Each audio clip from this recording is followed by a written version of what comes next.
A very good evening to all the viewers out at cadre.org. We've got the third interview lined up, and it's with the guys from TCM Gaming who were expecting a top 5 finish. They finished the first group now.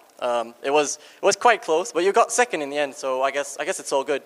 But we're gonna get into that a little bit later. Firstly, I want to ask you, how did you go and be the team that you are? Because I think it's a combination of a lot of different players. We've got Kalai, we've got you, who was at NorthCon with the Game.de guys, and I think it's quite a change how all of you guys came together. So explain a little bit about how the team was formed initially.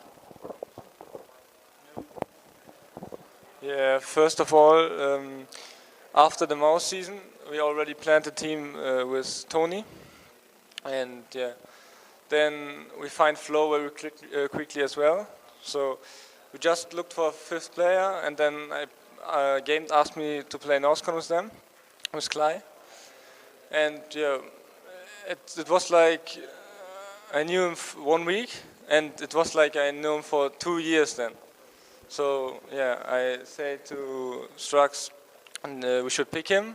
He was a bit against him, because some people said he's a hard character to handle with, but I could. Wie heißt überzeugen?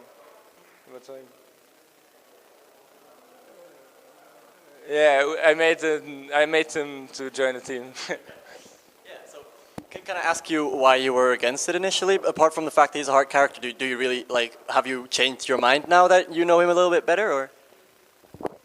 That I was against him was because just I don't like playing with people I don't know, because I did that the season before with Trouble and Uprox, and it failed hard because the characters didn't fit into the team, and we had some problems, not in-game but like next to the game, and I'm a bit scared of this if it's happening again. And I told Dimi, like, okay, let's pick someone we know.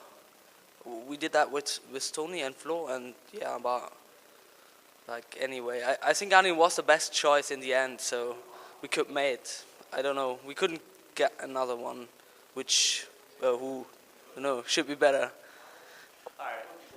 Okay, so, and then I think not only the making of the team was a bit special, but especially your sponsor. Team TCM, I don't think a lot of people saw that coming. I think a lot of people were expecting a German sponsor, like one of the EPS teams, and then all of a sudden it's Team TCM, who weren't in the scene for like a year before that.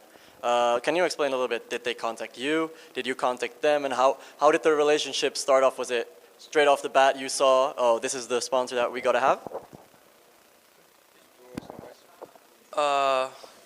Yeah, many people expected us to join a German organization. We had a lot of offers from EPS, but what we wanted to do is to attend LANs.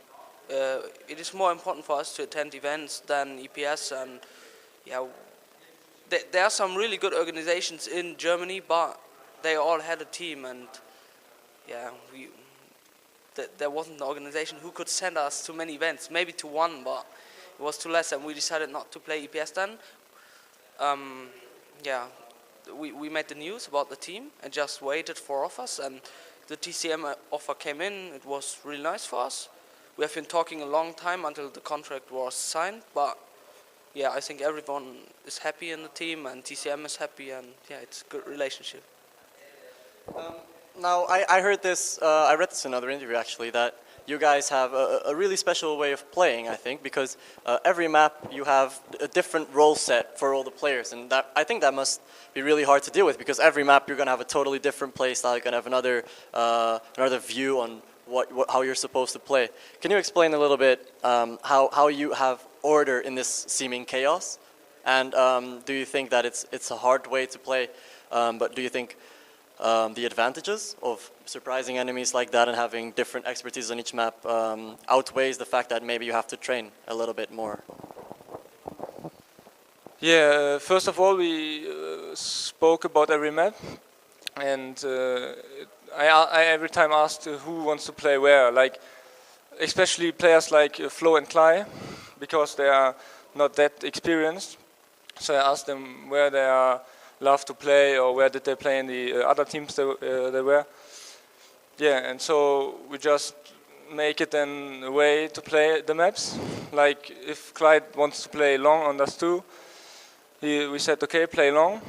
And on the other map, he's playing a guy who's rushing or something like that. And yeah, we wanted to feel everyone feel good in game, so we can play with that a bit to improve our skill and to be prepared for the LAN better than we could in the months, because we had not that much time to practice because of university of Strux and Tony. Yeah. Yeah, the thing is why we have different setups on the map is like the player roles that I normally play are that they are different from the roles we need. Like I can explain that Flo wasn't like an all-rounder AWPer in his previous team, but we have Tony to doing this job. So obviously Flo has to do another job, and yeah, Ani was like the first trigger Russia or something like that. But we need someone to make, like, to bait people to stay behind, and he's taking that job. Sometimes Flo is doing that. They are like different on the maps. Sometimes Klai is rushing, sometimes Flo's rushing, sometimes Klai's baiting, sometimes Flo's baiting. Like.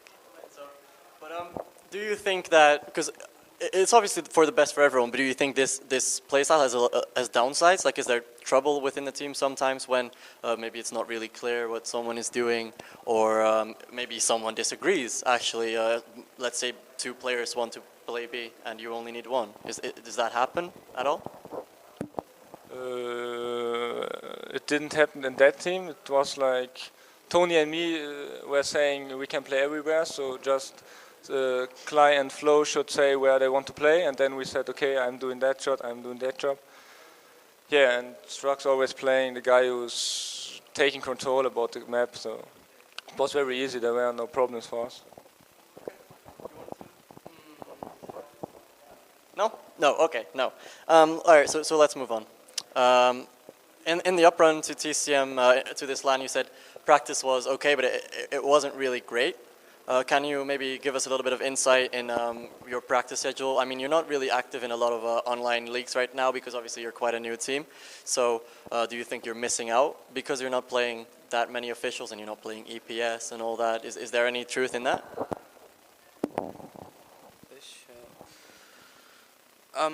Yeah, practice wasn't that good because Robert and me are going to university, and at the moment it's the time of the exams.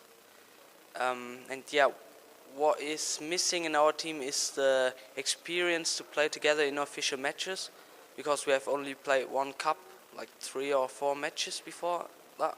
We played pretty good, but you can see the lack of experience in official matches. So we haven't got EPS, we haven't got EMS. Yeah, we have got nothing. We wanted to play Star Ladder, but we haven't got invited. Yeah. So let's move on to this event then. Let's get it down to the nitty gritty. You guys were expecting top 5 is what I read somewhere else, and a lot of people were saying that's overly zealous. They're never going to make that. Like, no disrespect, they're way too new a team. Fairy Games are there, ESC Gaming are there. There's so many teams. I don't see it happening, right? That was what community was saying. And now you played the first group stage, and initially I don't think it was looking very good for you.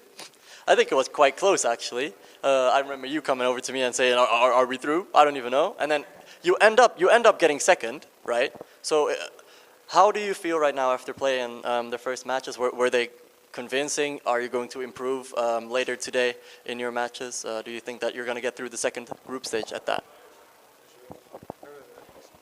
Yeah, first of all, it wasn't that good that we played Imaginary first, because we slept like 3.5 hours, and yeah, we get on the PCs and started playing instantly, and yeah, we beat ourselves in this game, because I guess we would have won them if we played NIP in the first game, or yeah, and so the Russians won against Imaginary, and we won against the Russians, and so it wasn't a close match for me against the Russians. So as I would say, we would have got 6 points in this group if the match order would be different.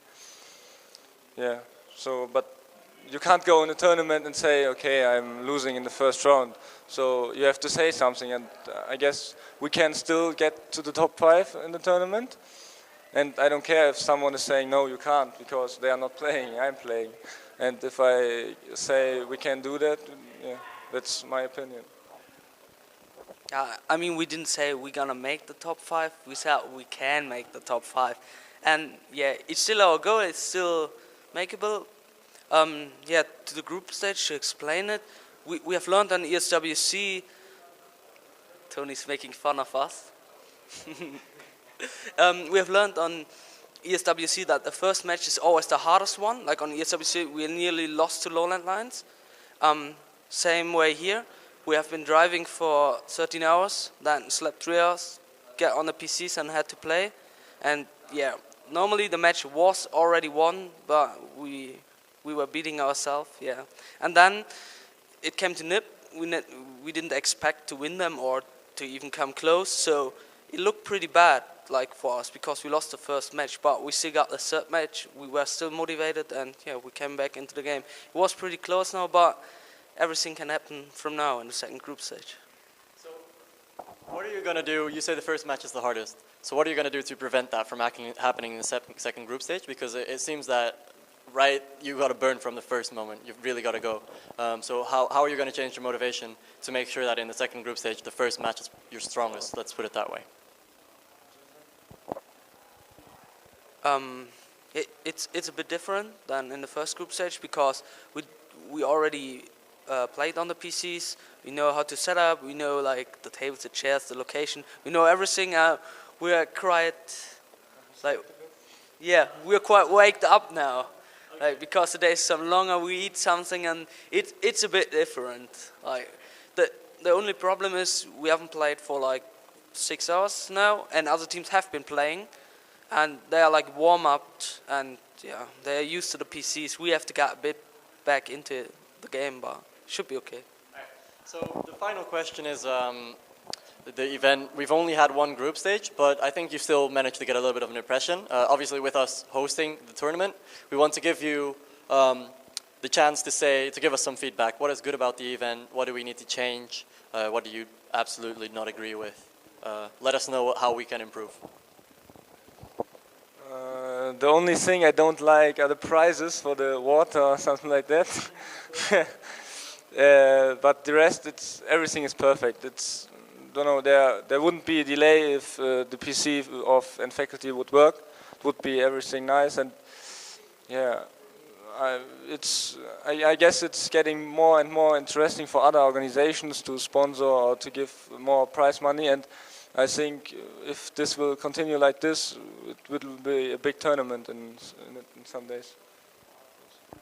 Yeah, I think that too. The event is really impressing. Like the PCs are pretty good. Only thing you could change is the 120 Hz for the monitors.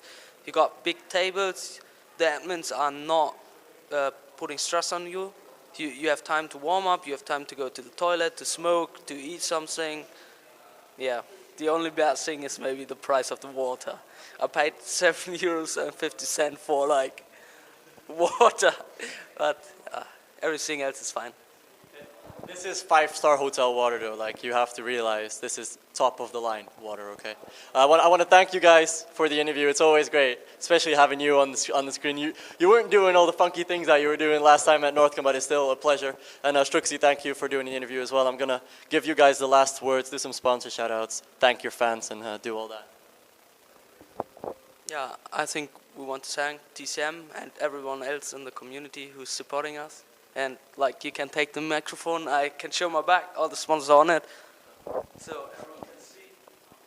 Yep, that's BenQ, TCM, CM Storm, all of them. All right, guys, I absolutely want to thank you again, and I wish you all the best of luck in the rest of the tournament. And to the viewers at Catz.org, do stay tuned because we're going to get more interviews tonight, more video content, and definitely more coverage live from Vienna.